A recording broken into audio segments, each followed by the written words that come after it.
नमस्कार, CNN 24 के साप्ताहिक समाचार में मैं रवि शुक्ला आप सबका स्वागत करता हूं। चलिए देखते हैं साप्ताहिक सुर्खियां। सिलचर मेडिकल कॉलेज अस्पताल में धर्मशाला का निर्माण कराने के लिए रोटरी क्लब को जमीन चाहिए, जिसके चलते रोटरी के अधिकारियों ने मुख्यमंत्री हेमंत बिश्व शर्मा से मुलाकात की। क्लब के एक पदाधिकारी ने बताया कि उन्होंने मुख्यमंत्री से मुलाकात कर एक ज्ञापन सौंपा, तब मुख्यमंत्री ने तत्काल जिला अधिकारी को इस मामले का सत्यापन करने का आदेश दिया।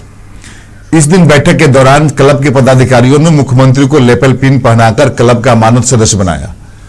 अधिकारी ने यह भी कहा कि अगर धर्मशाला बन जाती है तो यह मरीज के रिश्तेदारों के लिए बहुत कम लागत पर चिकित्सा, आवास और भोजन उपलब्ध कराएगा। इस दिन क्लब के फाउंडेशन अध्यक्ष बुधमल वैद, संपादक समोजित विश्वास, अरिजीत विश्वास, दिलीप जैन, जयजीत विश्वास, देवज्योति घोष और अन्य सदस्य उपस्थित थे। कार्यकर्ताओं से बदसलूकी। कैवर्त विकास परिषद के नेता सुजीत दास चौधरी को विमान से उतारा गया। एक स्टाफ के साथ दुर्व्यवहार करने पर सुजीत को कोलकाता की फ्लाइट से बाहर निकाल दिया गया। बताया जाता है कि सुजीत को 10 अन्य लोगों के साथ कोलकाता जाना था। वह एलायंस एयरलाइंस नाम के विमान में सवार हुए। उनके साथ 10 अन्य सहयोगी भी थे।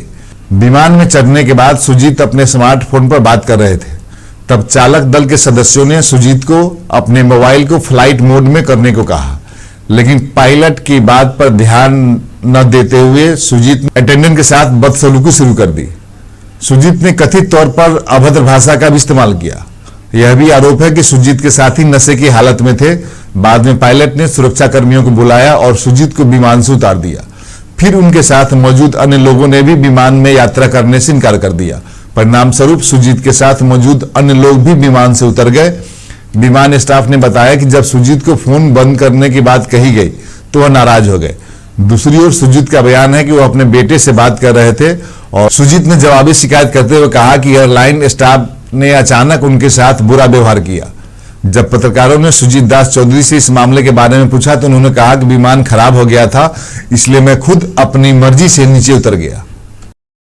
विमानबंदर सीसीटीवी घेराव থাকে বা এই ফ্লাইটের মধ্যে এয়ারপোর্টে বা ফ্লাইটে সিসিটিভি থাকে। আমি যদি কোনো বাজে ব্যবহার করতাম তো সিসিটিভি ফুটে যাইতো, সিসিটিভি যাইতো। আমি যদি কোনো বাজে ব্যবহার করতাম, কুচ্ছু করতাম বা মধ্য অবস্থায় লাগছে, আমি যদি যাইতাম সিকিউরিটি আমার আটকাইতো বা কোনো ফুটে যাইতো। আমি বাজে তারার কাছে আসিনি, আমি চ্যালেঞ্জ করি তারা যারা লেখছে এগুলা যারা করে কোনো ফুটেজ দেখাক তারা বা বিমানবন্দর অথরিটির কোনো কাগজ দেখাক তারা এটা কিছু কইছে। তারা মন গড়া এগুলা জিনিস ভাতি নেতারার কথায় ফাল দিয়া এগুলা জিনিস করা, এগুলা একটা চক্র আছে আমার পিছনে। এই চক্রটা এগুলা জিনিস করে আপনারা দেখবেন ফেসবুকে বা ইওর মধ্যেও করে, প্রায় সময় তারা পোস্ট করে এগুলা কাজী, তারা কাজী এগুলা কাজী করা। আসলে ঘটনাটা কি হয়েছিল? ঘটনা এখানে কিচ্ছু না। বিমানের এসিয়ে কাজ করেন না, সিটগুলা ভাঙ্গা আসেন। এই বিমানে সফর করা আমি সুবিধাজনক মনে করছি না। আমার জানের বয় দিকে আমি নামিয়ে গেছি। আমি পুরো মেম্বারে কইছি আমার নামাই, এই বিমানে আমি সফর করতাম না। যে জায়গাত কলকাতা যাইতে লাগিয়া 40 মিনিট, এই বিমানে ঘোষণা করছে 2 ঘন্টা লাগবো। 2 ঘন্টা এই বিমানে আমি কেমনে সফর করতাম? 2 ঘন্টা কইছে। এরপরে কইছে আমি এই বিমানে যেতাম না, এসি নাই, সিট ভাঙ্গা, 2 ঘন্টা লাগে কলকাতা যেতে। আমি কইছি এই বিমানে আমি সফর করতাম না, আমার নামাই দিয়ে। ওইটার থেকে আমি নামিয়ে গেছি, বাস এটাই পানি, আর কিচ্ছু নাই। আর এটারে রাজনৈতিক রং দিছে, বাকিরা তো পেপারে পত্রিকায় রং দিছে। अखिल भारतीय चाय मजदूर संघ के आह्वान पर डोलू बागान कार्यालय के समक्ष करीब 300 कार्यकर्ताओं की उपस्थिति में बैठक हुई। बैठक में बागान की वर्तमान स्थिति पर विस्तार से चर्चा की गई।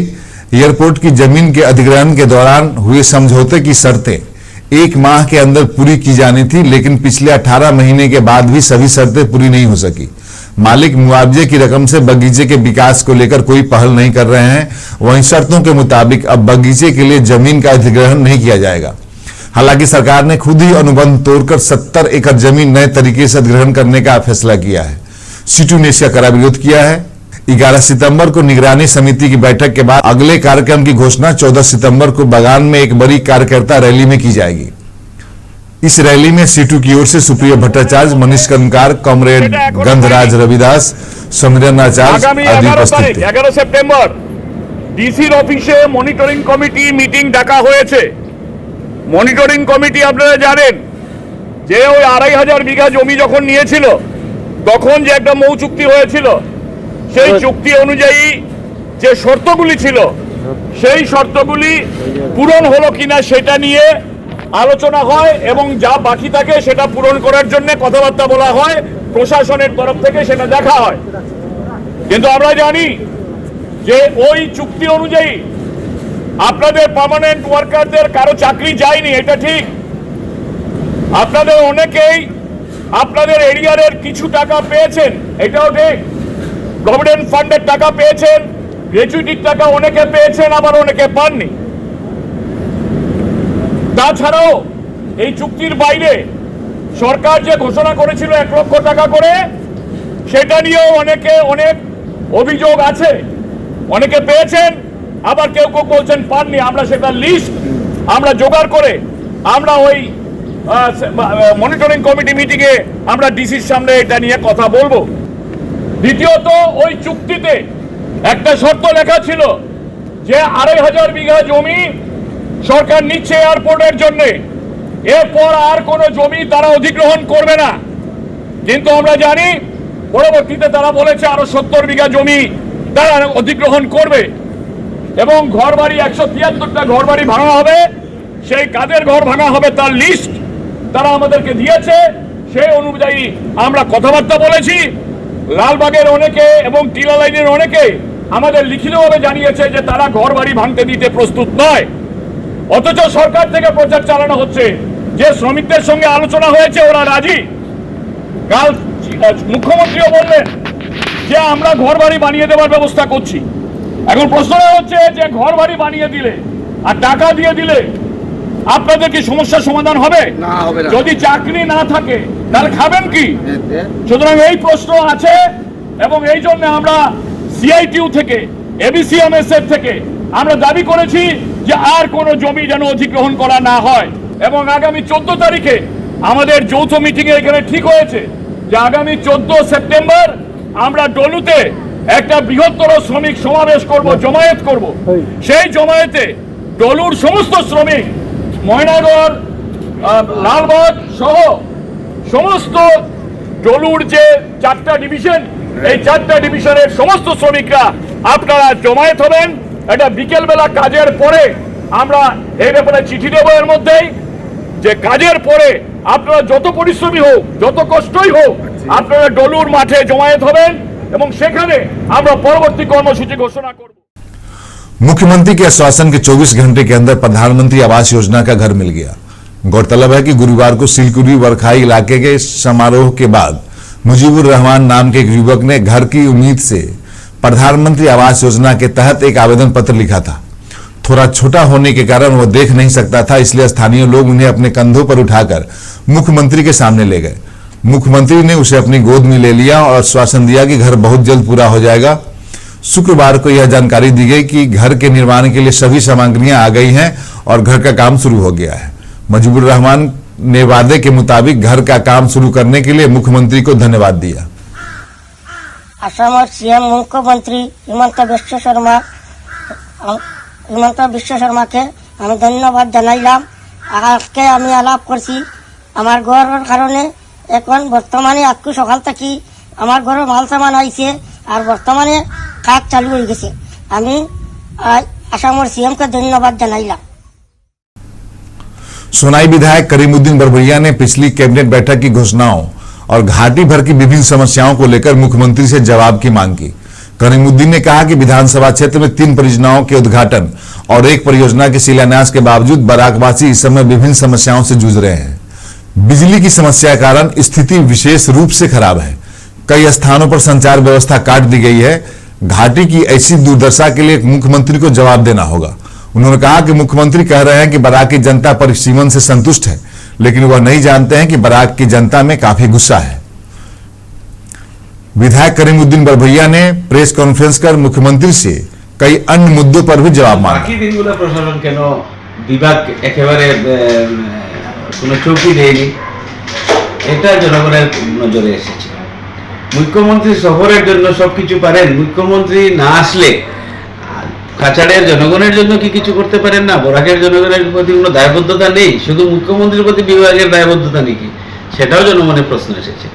এছাড়া আজকে আমাদের বিদ্যুতের ঘাটতি নিয়ে আমি বলেছি। আগে আমাদের পালাটানা থেকে আমরা সাফিসিয়েন্ট বিদ্যুৎ রেগুলার ছিল আমাদের, আমাদের কোটা ছিল সেটা কেন কমিয়ে দেওয়া হয়েছে?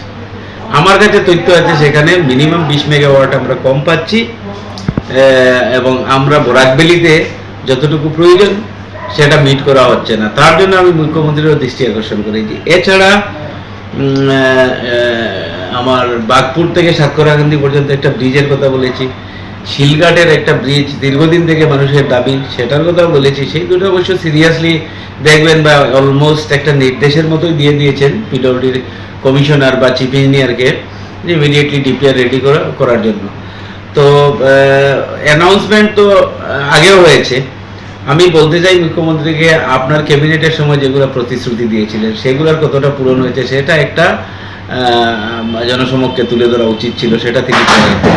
আসলে আবার এসিউরেন্স দিয়েছেন, আমরা বিশ্বাস করি ওনার এসিউরেন্সকে, আমরা আশ্বস্ত, কিন্তু জনগণ ক্যাবিনেটের সিদ্ধান্তগুলোর অগ্রগতিও জানতে চায়।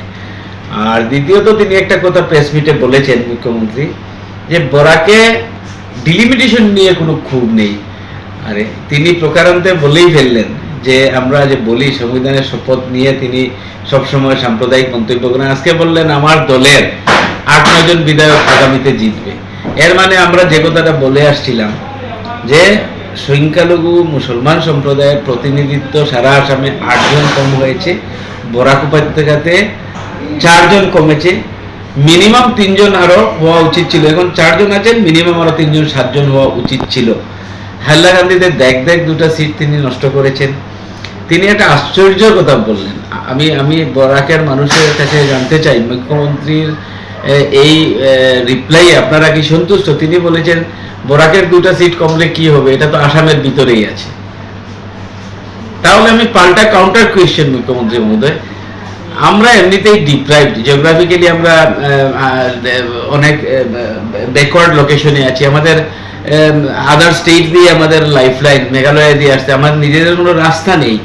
আমাদের ডেভেলপমেন্টের জন্য আপনি 5টা সমষ্টি আরো কেন বাড়িয়ে দিলেন না? তাহলে তো বলতাম সেটাও তো আসামের ভিতরে ছিল। বরাকবেলিতে যদি 2টা সিট না কমিয়ে 3টা সিট বাড়িয়ে দিতেন তাহলে কি সেটা আসামের বাইরে ছিল? বরাকবেলি কি আসামের বাইরে? অনেক কথা চতুরভাবে চতুর মুখ্যমন্ত্রী তিনি বলে গিয়েছেন, এবং বরাক সেপারেশন নিয়েও তিনি যা বলেছেন সেটা থেকে একটা কথা স্পষ্ট, মানে খুব একটা আন্তরিকতা বরাকের প্রতি মুখ্যমন্ত্রীর দলের নেই বা মুখ্যমন্ত্রীরও নেই, সেটা পরিষ্কার। যদি আপনারা সহমত হন তাহলে আমার কোনো আপত্তি নেই। धुलाई के एलेनपुर बागान में श्रमिक उत्पीड़न के विरोध में जनता में असंतोष चरम सीमा पर है। पश्चिम धुलाई के दरबी जीपी में एलेनपुर के बागान में श्रम यातना के खिलाफ सार्वजनिक असंतोष बढ़ रहा है। श्रमिक उत्पीड़न के विरोध में शुक्रवार को एलेनपुर के कुकीपुंजी में एक विरोध सभा का आयोजन किया गया। देवनातिरी, वावीरी, गीतारी, तुस्मानीरी ने इस दिन निर्दोष श्रमिकों पर अमानवीय अत्याचार के विरोध में बात की। उन्होंने कहा कि भाजपा नेता मनोज शाह ने इलाके में तालिबान और हिटलर शाही राज स्थापित कर दिया है। उन्होंने बताया कि अजय री को 3 लोगों ने बुरी तरह पीटा, लेकिन पुलिस ने सिर्फ मनोज साहू को ही जेल भेजा। अन्य 2 आरोपी रिंकू शाह और रूपक री सीना तानकर घूम रहे हैं और धमकी दे रहा है।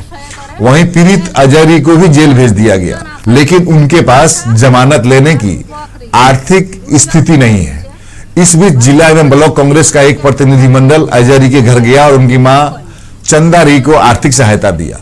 जिला कांग्रेस महासचिव हीरक दास और गोविंद पाल, ब्लॉक कांग्रेस की ओर से हरिमोहन कैरी, चंद्रमा धर, रिंकू देव, प्रदीप सिंह और सरोज कुर्मी ने श्रमिक दुर्व्यवहार की कड़ी निंदा की।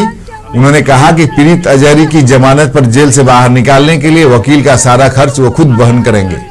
3 জনের নামে যে কেস হয়েছিল, একজন খালি মনোজ সাহু যায় এরা সয়ে করে জেলে আছে, আর 2 জন আসামি এই রিঙ্কু সাহু আর রূপক রি 2 জন ঘুরে বলছে। ওরা কি বলছে এখন আমরা বেল নিয়ে করে চলে আইলি, আমরাকে কি করলো? আমাদের কোনো শক্তি নাই, আমরা নম্বরের পাতি তুলে করে খাই, আমাদের কোনো জাত কোনো ভরসা নাই, আমাদের একটা নাই চাকরি, নাই আমাদের একটা দোকান, না তো আমাদের বাচ্চাটাকে এনে দিবে। আজকে আমি আমাদের আমি কেউ আমি না আমি আমি দেখবে। আমি ভাই আমি কথা দিচ্ছি আজকে আজকে দাদা তুমি আমাদের ভগবান। আমি আজকে কথা দিচ্ছি যে ওনার আজকে ছেলেকে দাদা তুমি ভগবান হয়ে ওনার বাচ্চাকে ছেলেকে আমরা এনে দিবে দাদা। আমরা কংগ্রেসের পক্ষ অজয় থেকে আমরা আজকে ছেলেকে কেউ নাই। যত বড় উকিল লাগাও না কেন আমরা এনে বড় ঘরে দিয়ে যাবো কষ্টে আমরা। অজয়কে এবং মানুষ তোর সঙ্গে এটা বলতে করেছি। চাই মামা ঘরে যে মানুষ যারা করেছে ইয়ে অজয়। সাউ এবং ওদের সঙ্গে আজকে দুজন আমাদের ছিল কেউ নাই। রিঙ্কু সাহু আর ইয়ে ওদেরকে আমাদের কেউ ওদেরকে নাই। এই যে ফোনের কাঁদছি, মাধ্যমে আমাদের এই কান্নাটা ভগবান তুমি দেখবে। ফোনের আমাদের মাধ্যমে দুনিয়ায় ওদেরকে কেউ ভয় নাই। দেখাচ্ছে জেল থেকে এসেনি ওদেরকে মেরে ফেলবে কেটে ফেলবে। আমরা বলছি কংগ্রেস ওনাদের সঙ্গে আছে, আমরা আছি ওদের সঙ্গে, দেখি ওরা কি করতে পারে। আমরা ঘুরে বেড়াই, আমরা মানুষ দেখে হাসে, আমরা বলে তোরা আমরা নাটক করিস। আজকে যা টাকা পয়সা লাগবে কোর্টে আমরা কোর্ট থেকে আমাদের কেউ নাই। ওকে নিয়ে বাড়িতে আনবো আমরা। काटीगोरा में झाड़ फूक के नाम पर महिला के साथ अभद्र व्यवहार, पाखंडी पीर गिरफ्तार। काटीगोरा में पाखंडी पीर गिरफ्तार। पुलिस ने एक पाखंडी पीर यूसुफ अली तालुकदार को शुक्रवार दोपहर 3:30 बजे गिरफ्तार किया, क्योंकि उसका झाड़ फूक के नाम पर महिला के साथ अश्लील हरकत करने का वीडियो सोशल मीडिया पर वायरल हो गया था। इस पीर को तारनीपुर स्थित उस घर से गिरफ्तार किया गया है। मालूम हो कि यह ढोंगी बाबा कई तरह की बीमारियों को ठीक करने के नाम पर महिलाओं का शोषण करता था और अफवाह फैलाता था।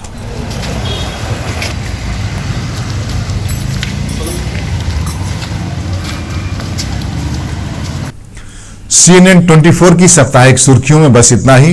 दीजिए इजाजत, नमस्कार।